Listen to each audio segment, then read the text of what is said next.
Bigger than capes. Give me some outsiders.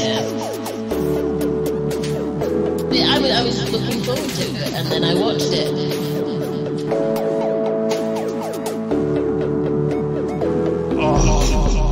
Right.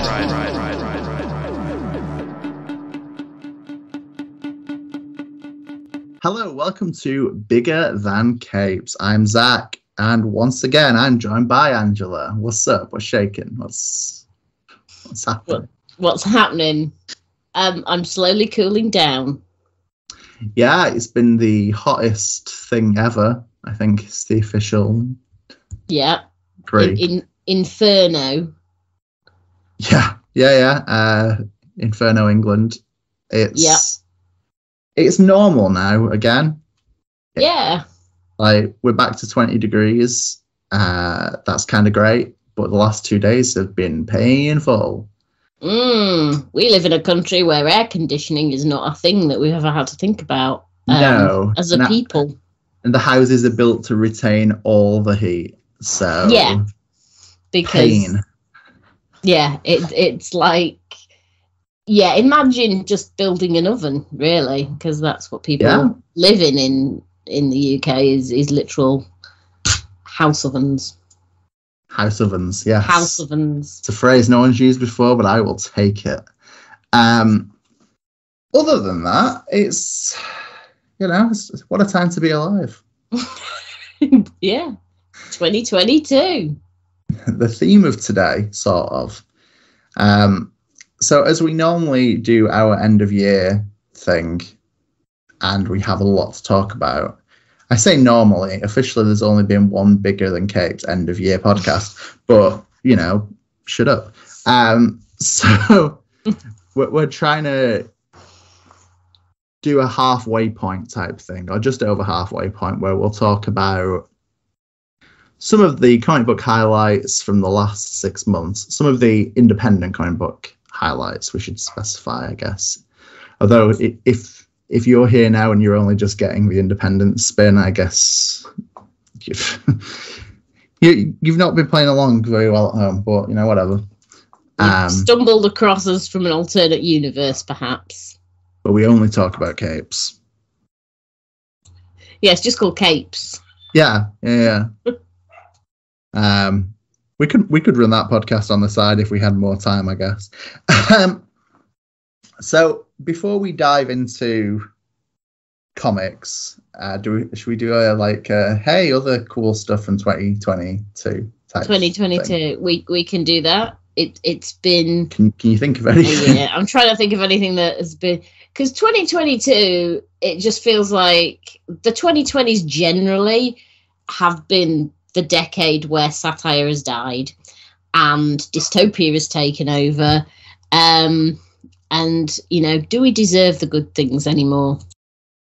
But I'm sure there is some good stuff in 2022. I think there must be. I think there must be. That's a thing.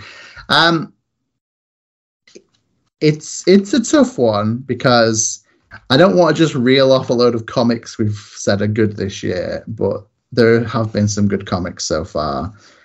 We also have things like we've had Umbrella Academy Season 3, which I think we mentioned a couple of weeks ago, which was... We did. Good. I liked it. I don't know if Will ever finished it.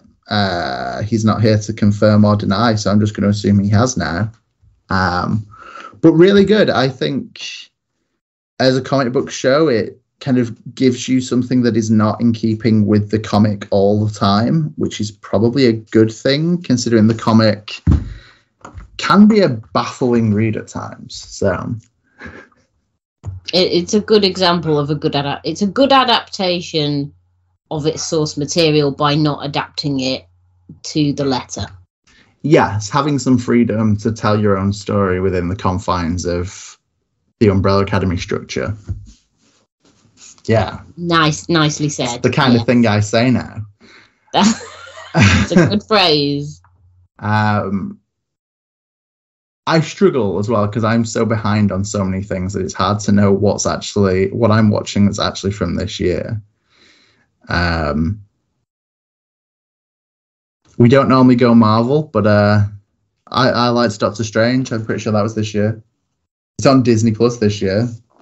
Yeah, because it came out in like earlier this year. Earlier this year, I'm sure it did. Yeah, I'm pretty sure that's true. Yeah, I may have I get confused because I saw Spider-Man. Spider-Man came out before Christmas, right? Yes. And I think I went to the cinema to see it in like March. So my kind of my kind of understanding of all these Marvel films is pretty touch and go. I don't really know when anything came out. No, there's all I know is there's always a Marvel film. There is, and all that really changes is how much I care. Pretty much, yeah. I know there's a new Thor film out, but I forget there's a new Thor film out basically constantly, and then I'm surprised that someone mentions it. Yeah, I keep seeing, the constant internet debate, because internet debates are so nuanced and delicate and so full of people understanding each other. That's the other reason I know, because I keep getting hot takes reading social media about how good or bad it is, how gay it is, how not gay it is, how Taika Waititi is the greatest creator of all time, how he's not, how he should just go back to other things. It's constant. So it ceased to become a film for me now, and it's more just a subject of too much discourse. Fair. I have managed to avoid much of that by just not looking at Twitter that much. Wise, very wise. It's really got me thinking though about what's going on in the world. Don't go there. I wish I knew more of what was actually happening in 2022, like TV wise, but I feel like I just don't. I think TV and film, I'm just not really playing along, which was.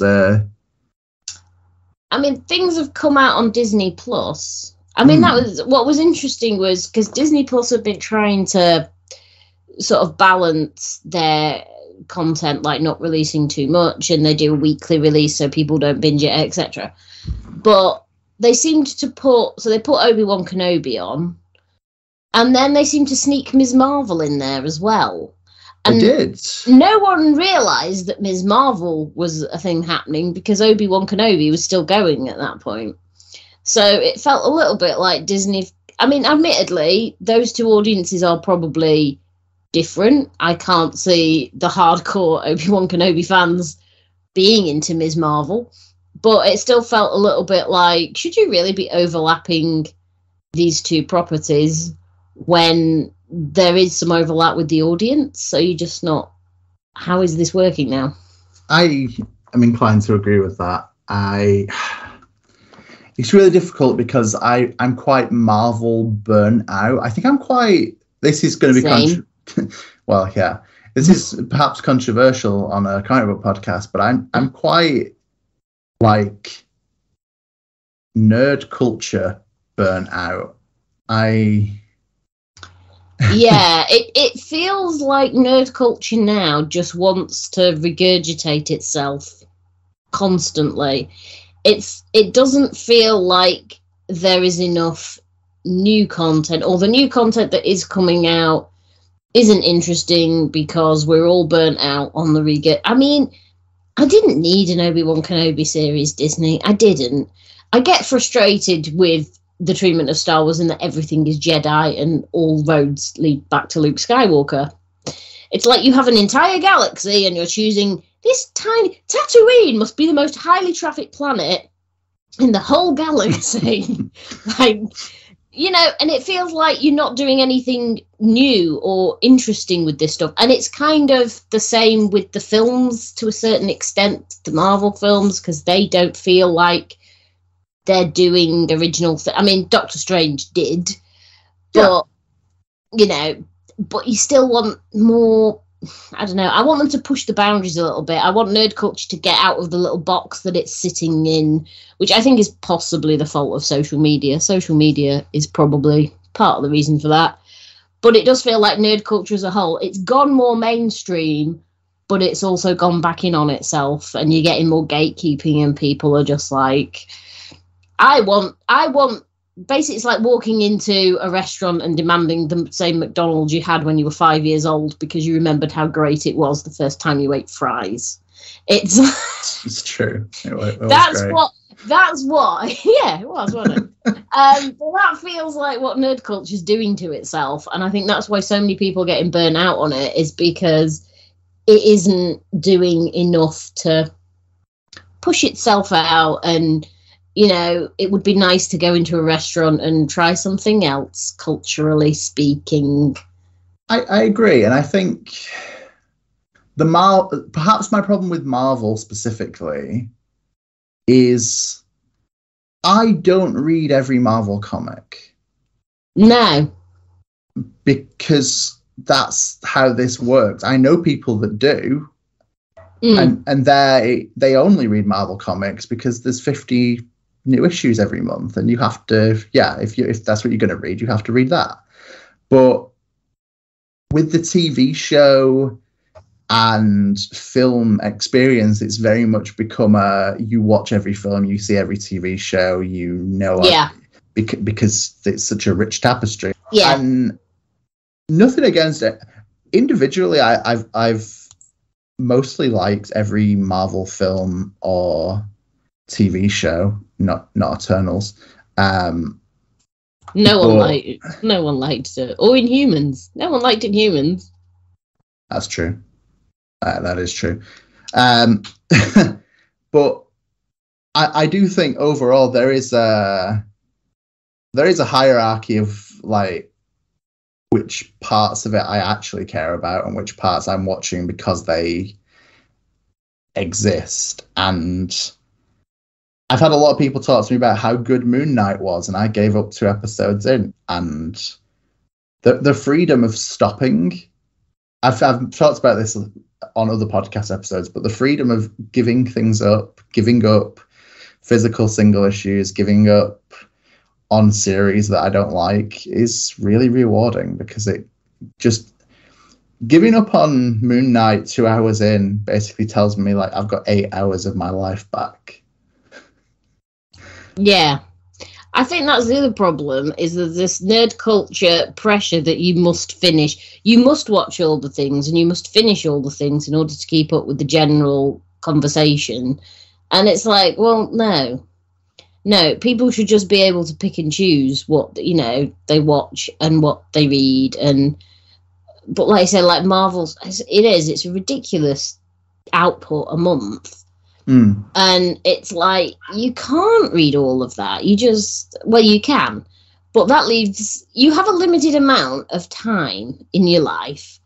Why waste it on something? It's like people who plow through books that they hate and they're like, I've read 400 pages of this book and that's all that time and I'm never going to get it back. And at the same time, it's like, why didn't you just give up and go and read something else that you might have enjoyed?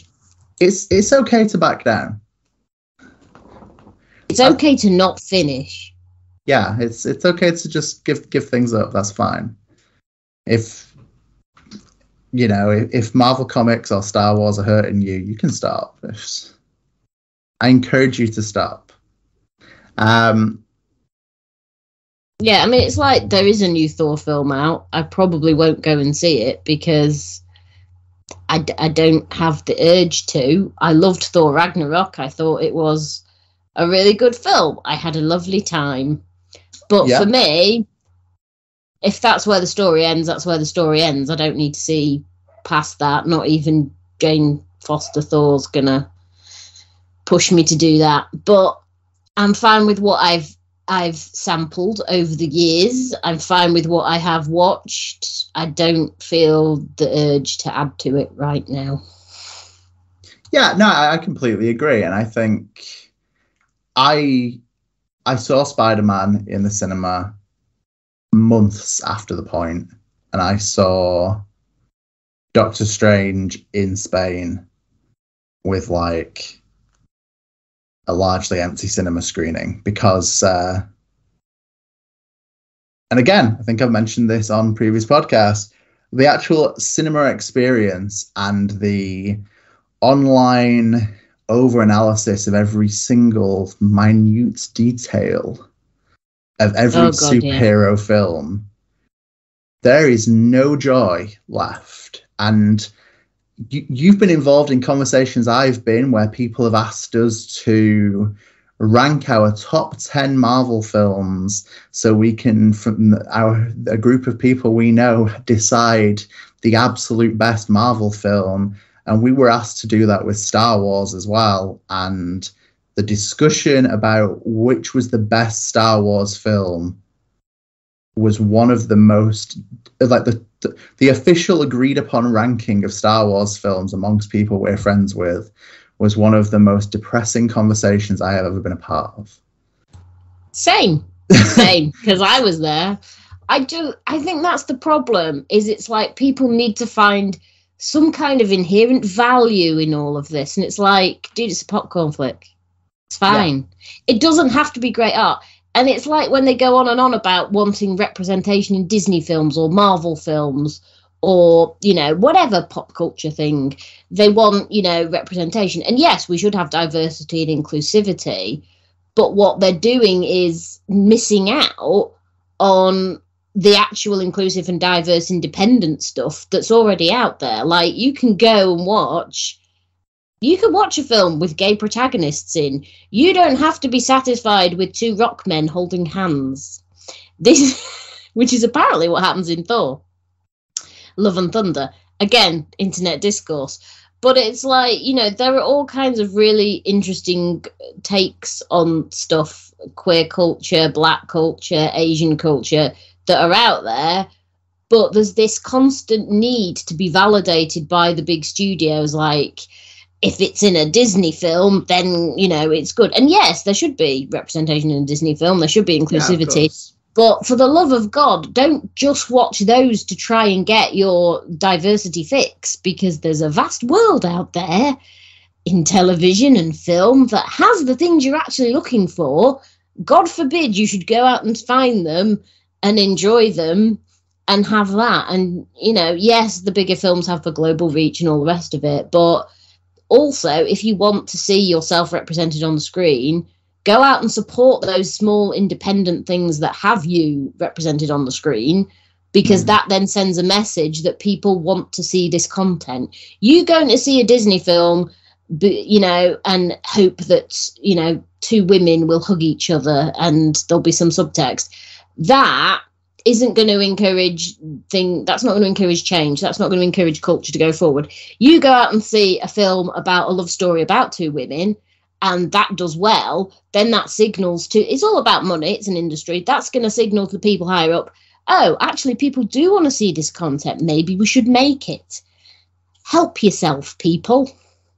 Rant over. I really didn't think this was the space we were getting in when we asked the question of 2022, what's been good, but I think you raise a lot of valid points. So, yeah. There we go. 2022. Do better. Do better in 2022. Yeah. We've only actually flagged Umbrella Academy, but that was good. And I feel like that was the peak of 2022 at this point, but I think there's been other good stuff. I think there's been some good music in 2022, and I think that's basically true of every year, though. So, I mean, I'm still doing my ridiculous project of trying to choose my favorite album of every year forever, and that's hard. That's insane. I may never really come to terms with the challenge I am doing, and every list for every year gets longer constantly and changes all the time. But 2022 has been good, especially in a kind of indie rock kind of territory. If anyone really wants to hear more about that, I'll do you a post or a podcast or something. I don't know, hit me up. But yeah, I think whilst I haven't seen all the things I want to see or read all the things I want to read, I think there's been some good stuff. And with that said, as we are like 20 minutes in now, should we talk about the comics? That probably should talk about the comics and not my rant at pop culture. Yeah, I mean, we've both ranted about pop culture today. It's par for the course now. So we basically we didn't want this to be the longest podcast in the world, so we're basically picking a book each that has finished this year, a book that is still ongoing, so probably started last year or the year before, and a book that is relatively new, so probably a few issues in that started in 2022. We are going to try and put together a kind of expanded version of this for the website that will cover in written form a wider, hey, this has been cool so far, this is new, this is ongoing, and at the end of the year there will be the full roundup thing. We normally end up doing a podcast and an article. Yeah, you can check out last year's article on biggerthancapes.com. You can, and if you like our pop culture rants and our and our recommendations and search and podcasts, you can support us over on Ko-fi. Go check those things out and search. Click the link as many times as you wish. I'm getting better at this, I think. So self-promotion. Thank you. I was going to start with our finished books. I thought like progression, finished, ongoing, new. Yeah, I've cheated with all these categories. Of course, carry on. So, would you like to start with a book that's finished, or do you want me to start? Or I don't mind. I'm quite happy to start. Yeah, did you know? So the book I finished, or the book that was finished that I picked for this, was The Good Asian. Yes. Written by Homesick Pilots, who I interviewed on this very podcast. The art was by Alexandra Tefenki. Leela Fridge did the colours and Jeff Powell did the letters. So The Good Asian started in 2021, but I've kind of cheated because the main character will return. But when it first started, it was sort of a single two trade and done thing. So the second trade came out this year and the last issue came out this year, so it's finished. So it's a 10-issue run, and it follows Edison Hark, who is a Chinese-American detective. He's based in Hawaii. He goes home to California. He is summoned by his white adoptive family, the Caraways. Ivy, the maid, has gone missing, and he has to investigate her disappearance.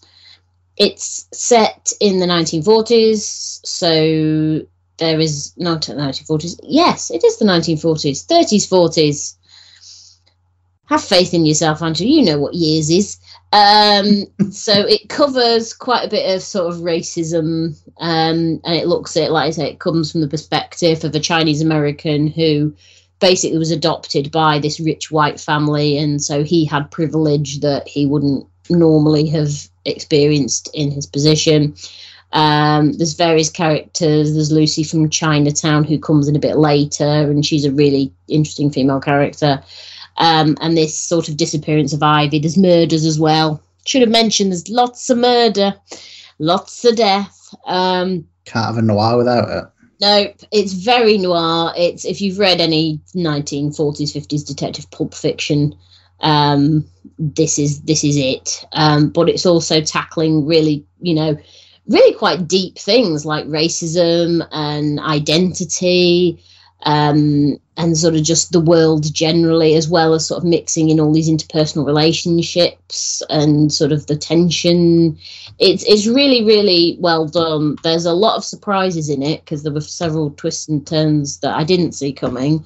And I'm speaking as someone who's read quite a bit of noir, who's watched quite a few noir films, and I was still really surprised by the different ways this went. So it is a good book. It's sadly very relevant today. Many of the themes of racism are unfortunately still very relevant to what's going on in the world now. So it although it is set in the past, it is very much a 2022 kind of a book, because it is very relevant to today. There's all sorts of really cool historical facts as well included in the back of each issue that's then sort of additional material and trades, which describe sort of how the Asian American immigrant experience went. And it was a bit of a history lesson as well, because I had no idea, as you know, a white person living in England, I had no idea how that went down. But yeah, it was very revealing. So it's good writing. The art's really noir as well. There's lots of shadowy moments, and there's a bit of gun fighting, and your classic man getting beaten up in an alley. Everyone loves some of that stuff. Love a good alley beating. I like it. Isn't it? It's good. So there's some of that going on. So the art's really good. Just even, the designs, it feels very 40s. There's like a 40s nightclub in Chinatown that's really, really a great page, just a splash page of that. The colours are really good as well. So the colours help sort of set the tone. And, there's uses of blues and greens and then reds and yellows. And it's just really, really nicely done. So, yeah, it's a well put together book that is relevant to our times. But it's also a really good example of how comics can sort of break out of the classic superhero mold and take another genre, which in this case is noir, and do something really interesting and relevant with it.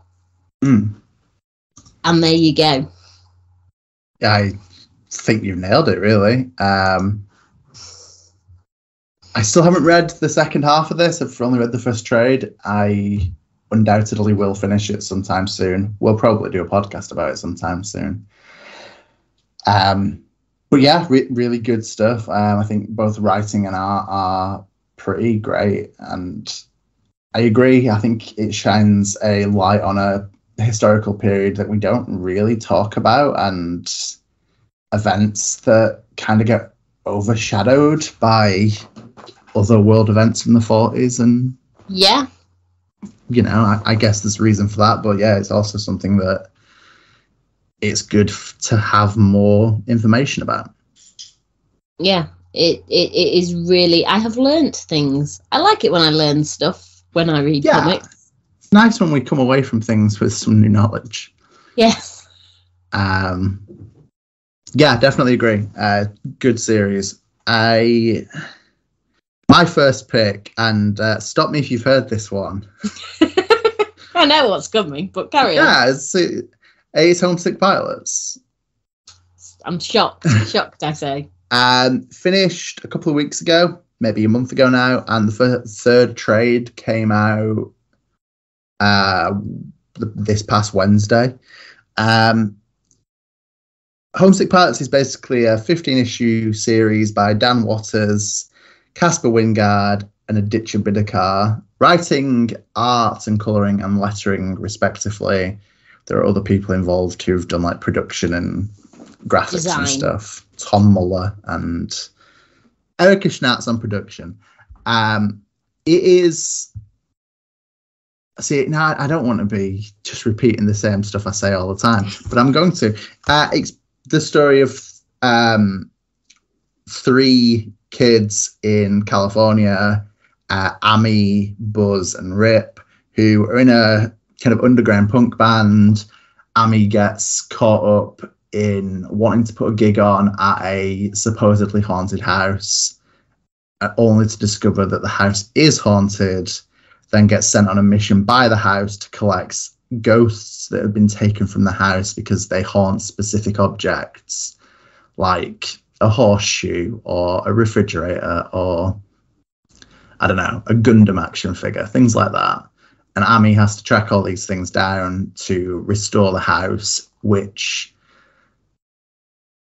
without too much explanation, leads to big haunted house mech battles and kind of digs into some bigger themes of kind of belonging and feeling kind of lost within yourself, I guess, and identity. And we get into some really odd space later on about kind of the guilt of America and nuclear testing and stuff like that. And that gets kind of away from me at that point of, I don't know how to explain that without giving away too much of the plot. But at the core of it, I think it's a really good character book about 3 punk kids and some ghosts. And I can honestly say that the main ghost we have only has the bottom half of his face, and somehow they still manage to convey emotion, and that's really impressive. Casper Wingard's art throughout is just amazing consistently. I think his colouring really works. I think sometimes his art is coloured by other people who kind of don't go in a direction that makes it as good as it could be. I think when he's colouring here with kind of a lot of purples and pinks and neons and pastel colours, I understand that neon and pastel are contradictory, but you know what I mean. I think he makes a really, really pretty comic book, and I think it's some of Dan's best writing. Maybe his best writing. Yeah. I think I've read all of Dan Waters' comics at this point, and I think this is the best one. I mean, by all means, go check them all out and tell me I'm wrong, but you know, joke's on you. I just want you to read more of his books. But no, I really like this. I can't really find any flaw with it. It's been one of those comics that every month I've been waiting for. I was surprised it was only going to be a 15-issue run, but I think it doesn't outstay its welcome. And I know there's been some hints that there might be more, much like with The Good Asian. Yeah. It's kind of left as a, you know, ghosts and punks will return, perhaps. So I'm down with there being more of this, but as a core series of like 15 issues, I think this works as what it is and feels really authentic and heartfelt. And apparently I'm just trying to sell this to punks now by saying words like that. But it's just, I don't know what to tell you. It's the best comic of the last year. And well, okay, we've said that about a lot of books now. It's been my favourite comic of the last year, and I strongly recommend everyone pay attention to me and goes to read this. Ghosts Agreed. and punk and ghosts. Ghost punks. Yeah. Anything you would like to add? Or? I've not quite finished the last few issues. I'm nearly up to date. I need to catch up with it now it's finished. Because I can now read it in a trade format, which is better than trying to track down all the singles. That's fair. Yeah. But no, certainly the first 2 volumes that I have read, I've read more than once. Because it's just good, isn't it? Yeah, I think so. And it's definitely something that I will reread. We have the singles digitally. I've read and bought both the trades that are out. Well, I need to buy the 3rd trade. I'm going to say the same things I've said multiple times. Image, I want a 3-in-1 hardback. Yep, please. Casper and Dan, I want prints of some of the covers. Oh God, yeah. Certainly the best covers of any book of the last at least 5 years. And they all match, and I'm really into that. But yeah, I want some prints of some of the covers, even if it's just the first cover, that's fine. At cons or online or whatever. And I think Homesick Pilots and Nuclear Bastard t-shirts, I think, print them up. I'll buy them all. Again, cons or online, whatever you guys want to do, merch me. Yeah. Sell all the merch. I just want stuff for the comics I like. I think this is a we get merch for some things that I don't understand. Like a few years ago, when Kieran Gillen and Stephanie Hans launched Dye, you could get T-shirts that were literally just the Dye logo on. Yeah. Which, sure, if you're really into Dye, sure, go to your comic book shop and buy them. Trust me, they still have them. But they were like totally adequate shirts, not like stop everything, this is cool. Casper's art is cool. Homesick Pilots and Nuclear Bastards are both amazing band names. Yeah. I say make the merch, and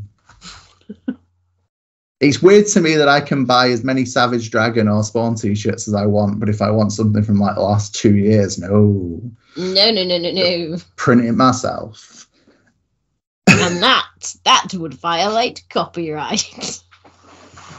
So they tell me. Yeah, if you don't want us to pirate things, give us the things. Make the merch so I don't have to make my own merch. Yeah. And on that surrealist line, not even that surreal. It's not like I walked into the room and I've got like a goat's head or something. I don't know. From a haunted house. I was trying to make some kind of surrealist imagery, and now but as soon as I said that, I stopped envisioning me with like the head of a goat and me like carrying a goat's head under one arm. Jauntily. Yeah. Walking along with a goat's head. Oh dear. I wish no goats were harmed in the making of this surrealist image. Yeah. I hope the people who listen to this think I'm as funny as I think I am.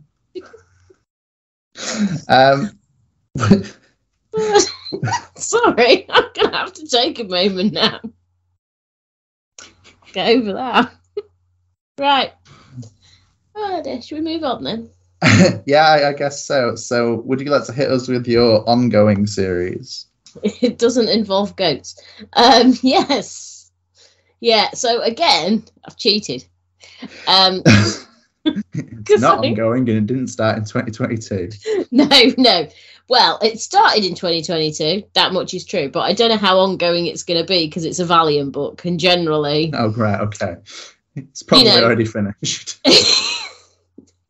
We know. I definitely know there's going to be 5 issues at least. So. I'm thinking 2 arcs possibly, so we might get maybe 8 or 9. But the point is at this point in time, we've only had 3 issues. There's still at least another 2 issues. Therefore, it is ongoing. Okay, yeah, that's good. I'm gonna go with that. So it is Archer and Armstrong, best friends forever. Wait, is that what this book's called? Well, no, that's what I call it. It's okay. Oh dear.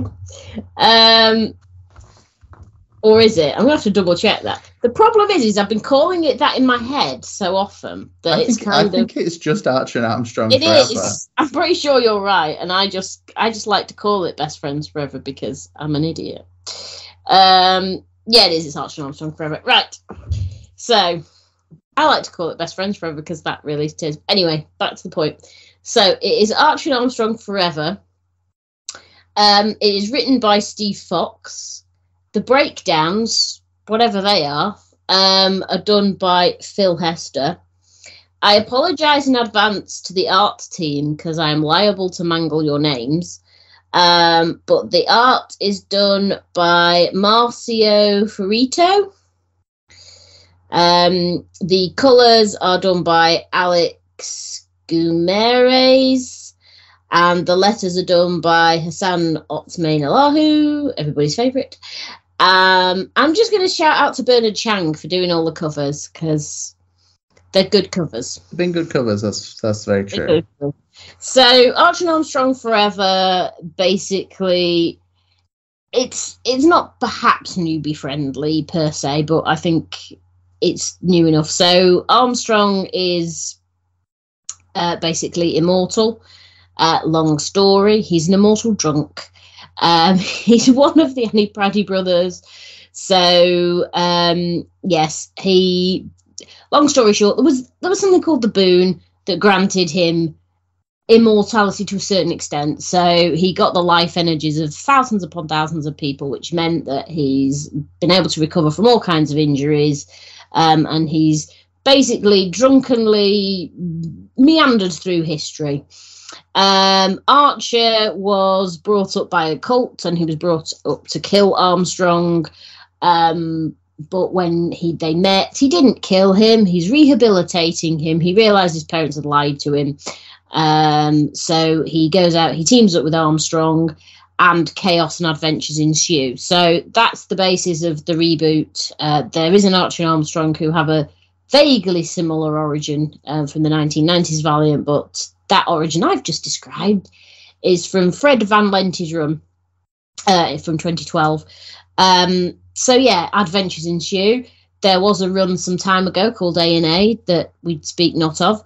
So this book picks up with Armstrong basically gets into a fight with some people with garden tools who are trying to steal his bag, which is vaguely magical. It has many things in. He gets his ear cut off and it doesn't grow back. So Archer is now absolutely distraught in many ways that his best friend Armstrong is going to, die. Armstrong's sort of a bit more resigned to it. Like, I knew the boom wasn't going to last forever. Eventually I was going to run out of chances.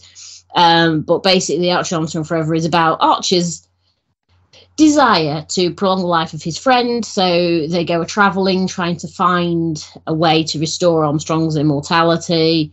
And basically by the third issue, they've ended up back in the faraway where they had adventures in the original Van Lente run. Not to give too much away. So it's one of Valiant's more humorous books. There's no bloodshot here, people.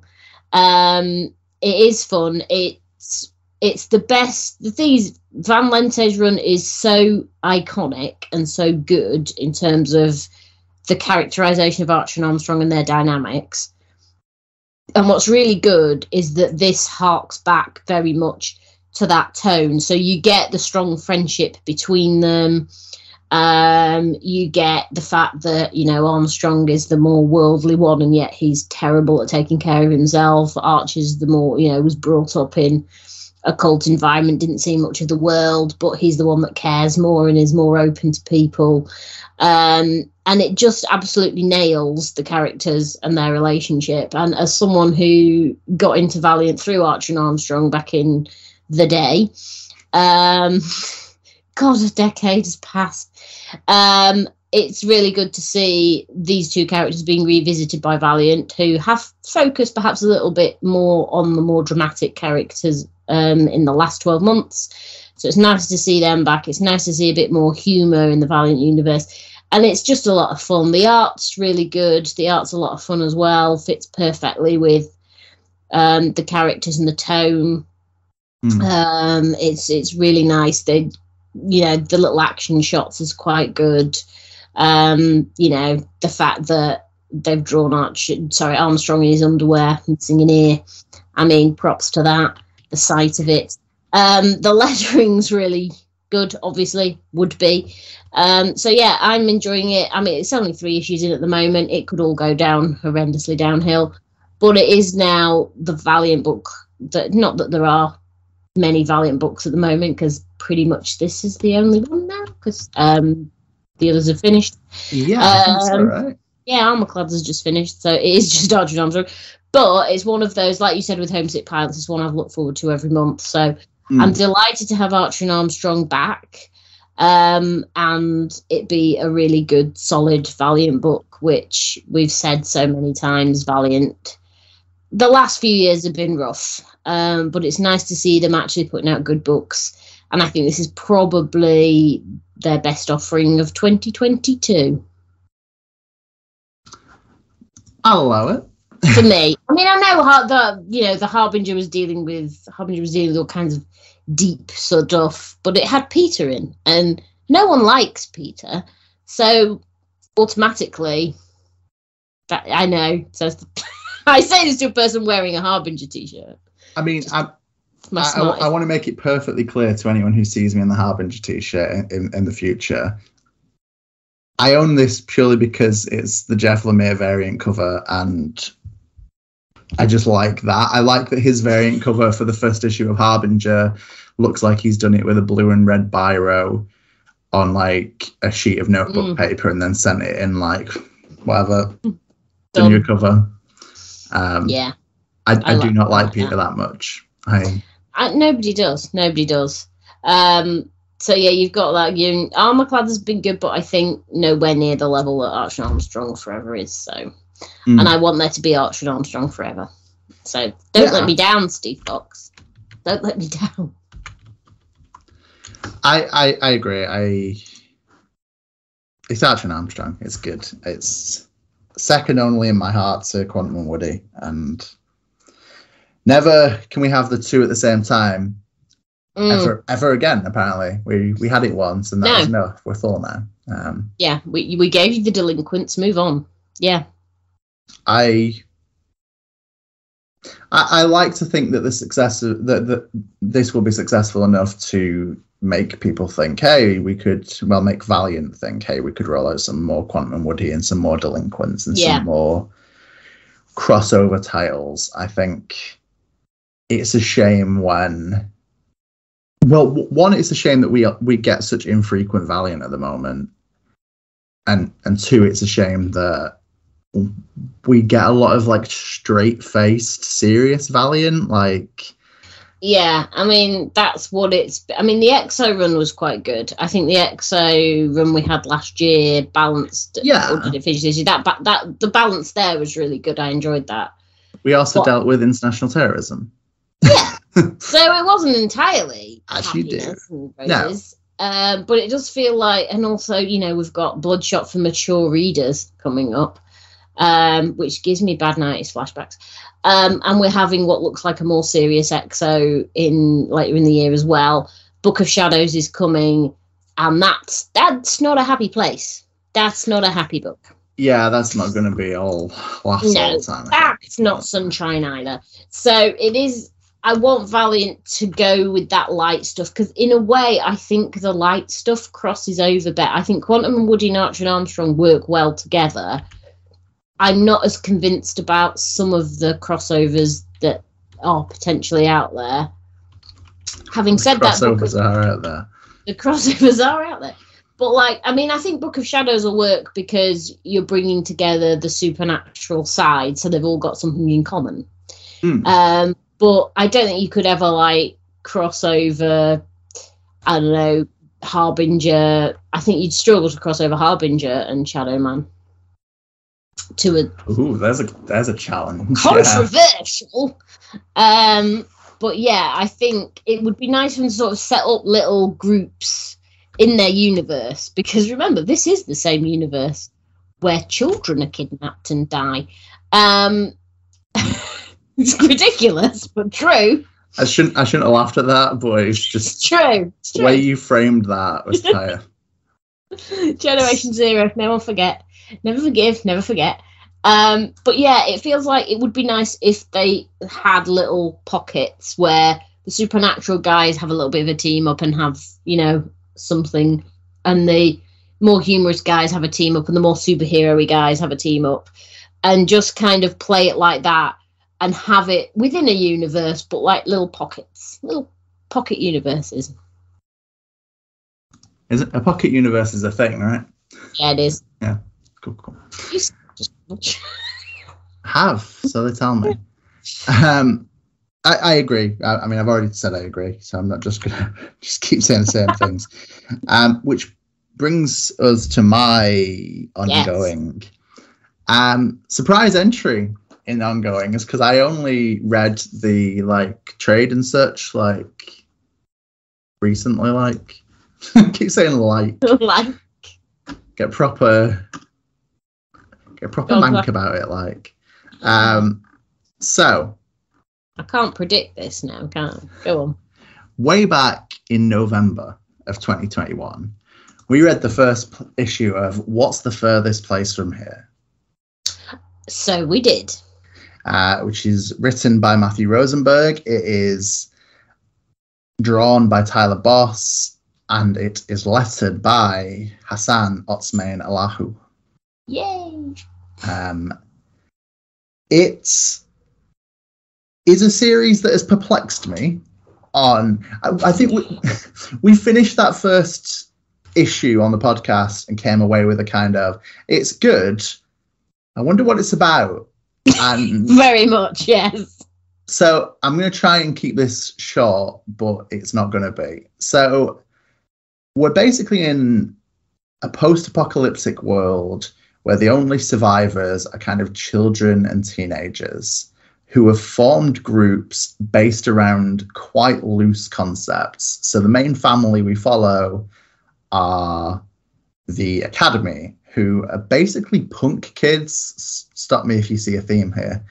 Who have kind of based their, I don't know, group characters around music, and each person, each family member basically seeks out the record that will like define them. So for some people it's, you know, cool stuff like Husker Du or Big Black or Green Day, and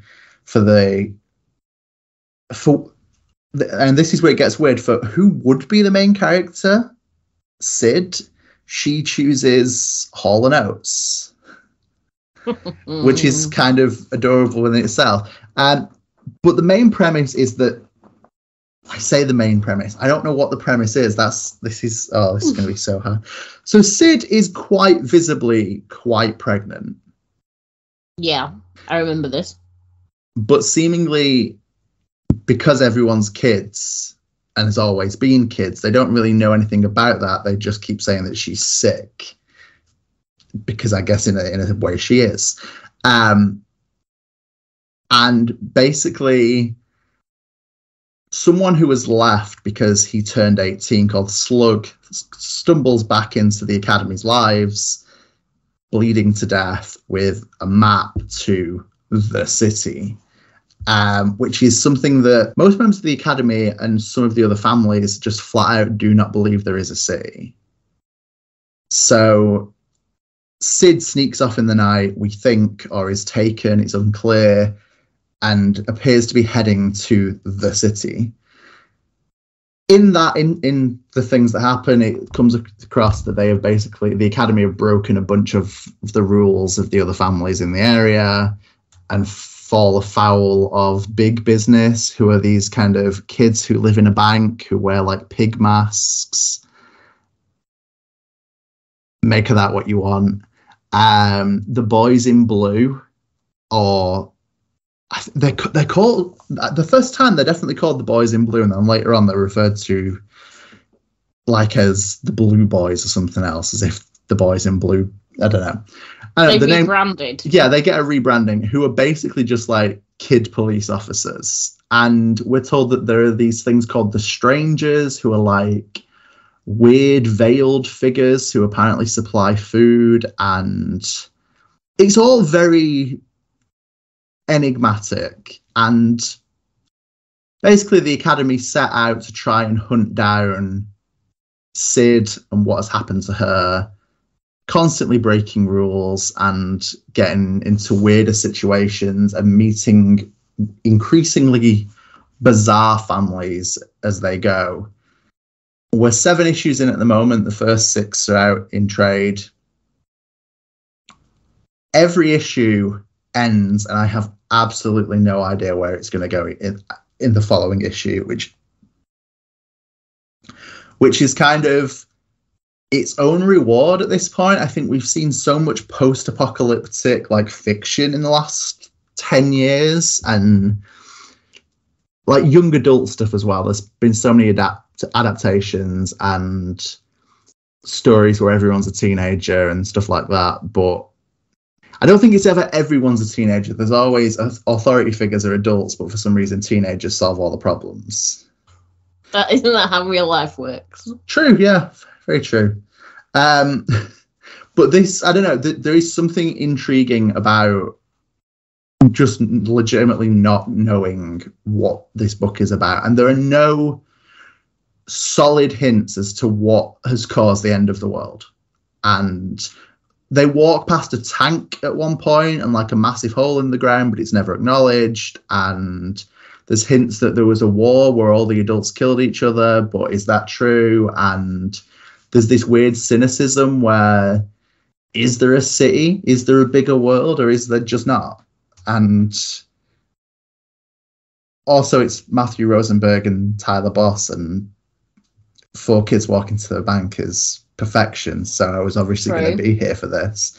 Also, Dead Dogs Bark. Tyler Boss is like Twin Peaks-esque. It's very good thing. I don't even know what it was. It was just a really good graphic novel. I read it. Dead Dogs Bite, not that's Bark. It. Dead Dogs Bite. Yeah, so it's very good. There was a little bit of, I don't know what I just read, but I enjoyed it about that as well, but in a good way. It's also here, so yeah, I guess that's just a thing they're doing. I also, I really liked Matthew Rosenberg's X-Men, which came to an end because, Jonathan Hickman is the X-Men now, and I really liked what Rosenberg was doing. I like Matthew Rosenberg as a creator. I think he does good stuff that can often be kind of weird and kind of punk. A lot of punk today. There's also going to be more ghosts, so brace yourself. I'm glad you stuck to a theme in this. Yeah, I've really committed. I think if I have a Halloween, if I do like a Halloween party or something this year, I think my theme is being punk and ghosts. Punk and ghosts. Yeah, no explanation. Right. You can be a punk ghost. You can be a ghost that's punk. You can you can be one or the other. Choose your own adventure on that. But yeah, Halloween is all about punk ghosts this year. I don't know. Have you read? Did you just read the first issue and then? I just read the first issue because I came away very confused. But now you've said all that, I may go back and read some more. That's all I'm here for. I'll probably still be very confused. Oh God, yeah, and that's something I meant to mention. Every issue is like 60 pages. Yeah, I remember the first issue was really long. And I thought that was like a first issue deal, but no, they're all this first trade is like 250 pages long. It is long for a first volume, and every issue, I don't even know if there's more content than there would be if these were 30-page issues. I think it's just Tyler Boss gets to do more of his art. You know how he has a tendency to kind of use a lot of panels of... Yes. So just a lot of panels kind of focusing on detail and focusing on expressions and stuff that lets them tell the story the way I guess they really wanted to, which is obviously a good thing. Indeed, yes. Would you like to move on to your new thing? Yes. So I've not cheated. What rule have you broken this time? Oh, okay. I've not cheated. It's kind of ironic.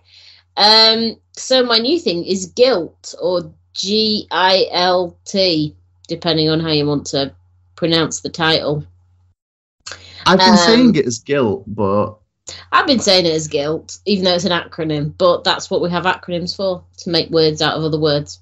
So the writer is kind of sad, the only female writer I've got on my list. Alyssa Whitney. The art is by Morissette and the letters is by Rob Steam. So Guilt is... I'm trying to describe this without giving away the plot. So there is... Welcome to my world. Yeah. Except I couldn't give away the plot if I tried for... You couldn't with the last one. So there is this... youngish, anyone under 50 is young, I've decided. Right. Person called Trista, who goes to the apartment of this older lady called Hildy, who clearly has a lot of regrets in her life. In the year 2017, this will be important later. Basically, Hildy got the apartment off another lady who initiated her into the Guild of Lady Time Travellers. And she initiates Trista into this, but, you know, things go a little bit awry, and both of them end up in 1973. And when you time travel, you end up in the body of your previous self back then. So Hildy's now a young woman and Trista's 9 years old. But she's not. She's mentally, she's her 2017 self, but physically she's stuck in the body of her 9-year-old self. And if you are too long in the time period, then you start to become more like the age you were during that time period. But if you do something that you of that period wouldn't do, then you get flung back into your present day body. So basically, Hildy's gone back in time, all to do with her marriage to Mr. Mann, because she doesn't think that she should marry him. Something happened, it ruined her life. She thinks that this is the problem, that she shouldn't have married him, or she should have married him, or I think it's that she shouldn't. I can't remember which way, because things change, because flexible timelines. But basically, the two of them going back kind of breaks space-time a little, because that's one of the big rules of time travel, is only one of you goes back at once, and if two of you do, things break. So kind of space-time's unraveling a little bit. A Pan Am jet from 1973 ends up in 2017 being chased down by military planes. Trista's got to deal with the fact that, you know, there's her mum, and, you know, she's been involved with Mr. Mann's stuff, but she's got a lot of mother issues. So Trista's trying to deal with all that. Hildy's dealing with her problems. So although it's a time travel story, it's a lot about also your personal relationships. Mm-hmm. There's all sorts of stuff as well, because we see flashbacks into like the 90s, the 80s and the 90s, and what both of them were up to during those periods. And some of that stuff comes back later and becomes relevant. There's a whole bit with a pigeon that falls through time. There is just, I love time travel stories to begin with. And this is just really, really clever. Like little details come back and become really important later on, and characters who appear become important, and you're tracing the characters through, and I just really love it a whole bunch. The art's really good, so the art just nails the 70s, like 1973 in art form is right there. The 2017 stuff's really good as well, but all the period details there. And they're all like really, even just like the lamps in the apartments, it's just the fashion. I mean, I know Matt went on when we did it in the roundup about the fashion and the clothes, but it's true. They're really good. It's really clever, and it's also really emotional as well. It's not just about, you know, traveling through time and breaking space-time. There's all kinds of other things going on as well, and as the issues go on, it's going to be 5 issues, because we've had 4. So we're very nearly at the conclusion. But as things have gone on, all this different stuff's happened, and you sort of see how stuff that happened back in the 70s is affected now, and, you know, sort of the regrets. And it's a great character study, and it's a great relationship study with a really cool time travel plot and really, really good art. And I love it a whole bunch, and everyone should be reading Guilt. End of story. I am inclined to agree with you. I think I've only read the first 2 issues so far. But as a time traveling book goes, I think they've found a way to do something interesting with the premise, and to kind of not just, and to change the going back into your own body in the past is a little bit Days of Future Past, but works in the way that it's done. And I look at other books we've got at the moment, like Time Before Time, and this could not be more different. That's what I like, because I love Time Before Time, and I love this, but they are totally different. Yeah, which is good. It's what I think it's what you want from time travel stories. I think it's easy to tell time travel stories that kind of tread on each other's feet all the time and kind of get into similar areas quite easily. So it's nice to have freedom and to put your own spin on it, so it's not too close to what we know. Also, not really having a time machine is nice. Yeah, you've just got this weird apartment, because that's where it all comes from, this apartment that's been passed to Hildy. Yeah, which is like the epicenter of the time travel. And you've got like the doorman, Edwin, at the apartment block is actually like an agent of time and stuff. Which is an interesting premise. And I mean, we see it in other things. It's in things like El Ministerio del Tiempo, the Spanish kind of almost Doctor Who-esque series where they walk through doors in this ministry building to different time periods. So it's not completely new, but I think it does something that is different enough from Time Before Time with their weird little time travel pods, and that's rewarding. And I think it does, but I think both books do good character work, but I think they do them in different ways. What I like about this is it's about the female characters. There are male characters as well. Yes. But I mean, there's a whole, like, Hildy's entire journey through this is intimately linked into her relationship with her best friends, Paulette and Vera. And it's like, that's really refreshing to see because pretty well all the other books I've talked about are very male orientated. But it puts the female relationships front and center, and we don't get a lot of that in comics where you get sort of a time travel tale that has that element to it. You'll get time travel tales with, like Time Before Time has Nadia, who is a great female character, but it's nice to have the actual focus on those female characters. And it's the Lady Time Travelers, the Guild of Lady Time Travelers. It's driven. Spell guilt, but I feel it. I know, I can't remember what the I stands for. No, neither can I. No, I need to. I'll double check that. But yeah, it's nice to have female relationships kind of front and center a little bit. And yeah, I think that's something we don't see enough of in comics generally, and certainly not of the Guild of Independent Lady Temporalists is what guilt stands for. Okay, I'm going to forget that again. But yeah, I will as well. But yeah, the fact that it is about women and it's female driven, like I said, it's not something we see enough of in comics, and it's something we don't really see in time travel comics either. So it's just nice to have that. And as someone who likes diversity in storytelling, it is nice to have that little bit of something different with your time travel. I completely agree. And a good book. I don't always think Ahoy are the most consistent of publishers at times. I think some of their books, like Guilt and Blacksmith, Wrong Earth, there are others I've been really into, but then I think Snelson and Justice Warriors haven't particularly been for me, and that's fine. I'm not saying everything has to be for me,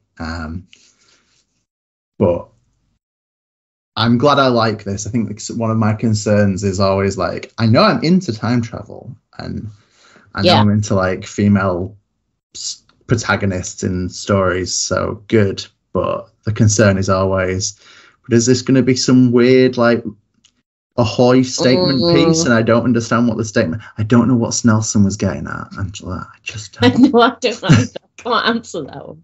I think this is, for me, I mean, I like The Wrong Earth, but for me, this is my favourite Ahoy book I've read. I can understand that, definitely. I don't know. I mean, it might be that issue 5 completely ruins it, and but I doubt it because it's just been so well done up until this point. I think they are going to stick the landing. I have confidence. Yes, and I feel like there is potential with the premise to do more with this than just the 5 issues if they want it, because you've basically got the ability that it can be different characters in that apartment or whatever direction you want. There's a whole bunch of backup stories. I've not read all the backup stories, but there's a whole bunch of those in the back that I've not even touched on, mainly because they don't have enough pictures. I'm a shallow person. I understand what you mean, though. I like that, not Vault. I like that Ahoy put the effort in of having backup stories and some of them being prose and some of them being short story comics. But there are times when I just don't get around to reading them all, and I don't know what it is. Yeah. So we're on to me then again, I guess. We are. So my final pick is, I've only just realised that all three of these have been Image books. The article version will have some more range. I picked three different people. I went Image, Valiant, Ahoy, and you just went straight down the Image line for Ghosts. I didn't even think about it. I was focusing on the books rather than who was printing them. So my third Image book, which is only 2 issues in at the moment, is I Hate This Place, or sometimes Fuck This Place. Yeah. Which is written by Kyle Starks. It is drawn by Artyom Topilin. I think that's probably wrong, but I'm trying. Coloured by Lee Luffridge and lettered by Pat Brossier. Yeah. My pronunciation is not great either, so Brossier. It's not been that long since we covered the first issue of this. I thought I remember this from like last month. Yeah, it's not been that long. Basically, this follows the story of Gabby and Trudy, who have inherited a ranch from Gabby's auntie, who has died. And the house is basically crazy fucking haunted, like beyond belief haunted. And as soon as it goes dark on the first night, they are surrounded by ghosts. But for some reason, they can't get into the house. So that's good. And they basically find a VHS tape from the auntie that's like, hey, this is you now. Ghosts, they're for life. If you leave, the ghosts are going to follow you. You stay, the ghosts are going to be outdoors. Crazy haunted, bro. You have no idea how haunted this is. And they basically resolve to, survive, because that's the best they can hope for at this point, because it's so crazy haunted. As a series, I was surprised because Kyle Starks normally errs on the side of comedy, and I think this is still funny. There's a scene in issue 2 with, I think it's called Big Mike. They hire like 3 ranch guys, like ranchers, I believe is the term you want that. The technical term. To kind of help out on the farm, because they don't really know how to run a cattle farm. Fair, neither do I. And there's one scene where Big Mike takes his hat off and he's like, you know what I'd do if I was rich? And then he's there all sweet holding the hat to his chest. He's like, I'd spoil some Russian cam girls.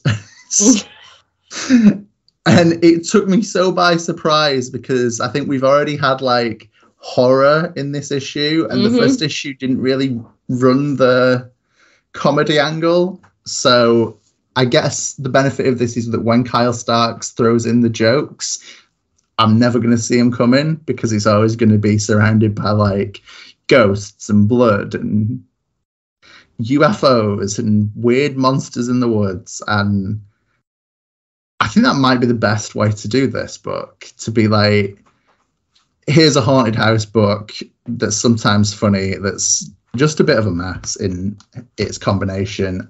It's also interesting that we've got a lesbian couple protagonist that are a mixed couple, that I think they say at one point, we've survived being a mixed gay couple. Yeah. We can survive a house full of ghosts. I'm like, yeah, okay, fair play. Let's see how this goes. I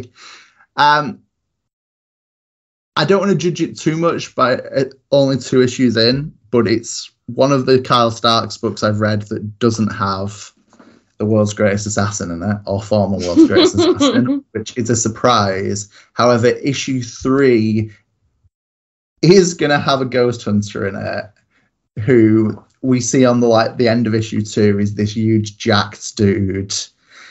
So he might be our world's greatest surrogate, world's greatest. He's going to be the world's greatest ghost hunter.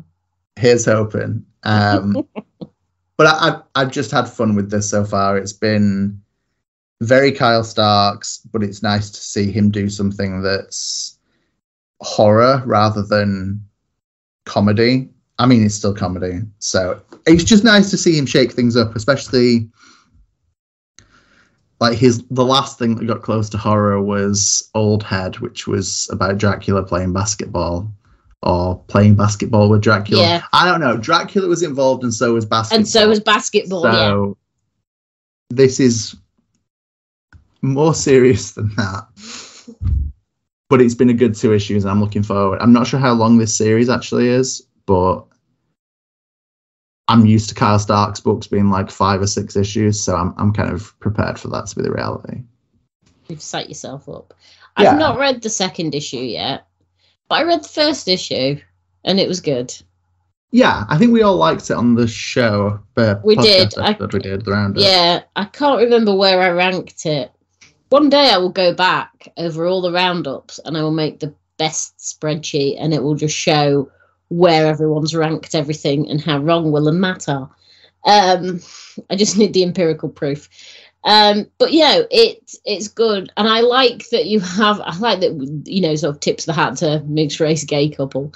But it is one of those like it's not shoehorned in diversity, because I know sometimes it's like, you're just putting it in because. But they're one of that 1st issue. They just have a great relationship.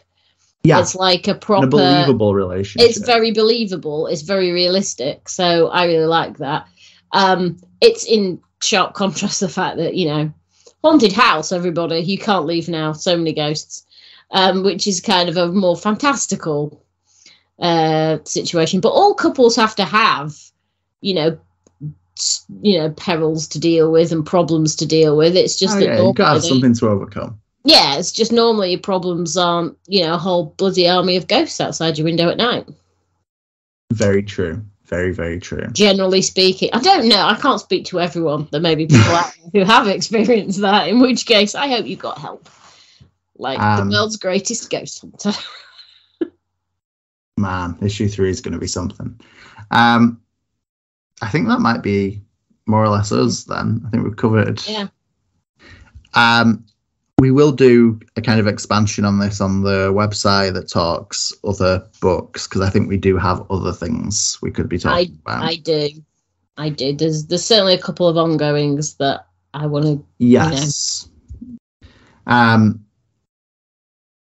yeah, this is our 2022 recommendations so far. Head over to biggerthancapes.com probably just after this comes out. I think we'll get the article up. We like comics, so yeah, we've got a lot. Yeah, we could have made this a lot longer. We could. There was at one point like, how big do we make this list of discussions? Yeah, I know we both made quite long lists, and then, and then I had to narrow it down. Damn it! Somehow we reined it in. I'm proud of us. Well done, us. So on that note. We have been, Angela and Zach, collectively bigger than capes, and we will continue to be. Unless you're in the alternate universe where we're just capes. We're just capes, all caps. And remember that comics are bigger than capes.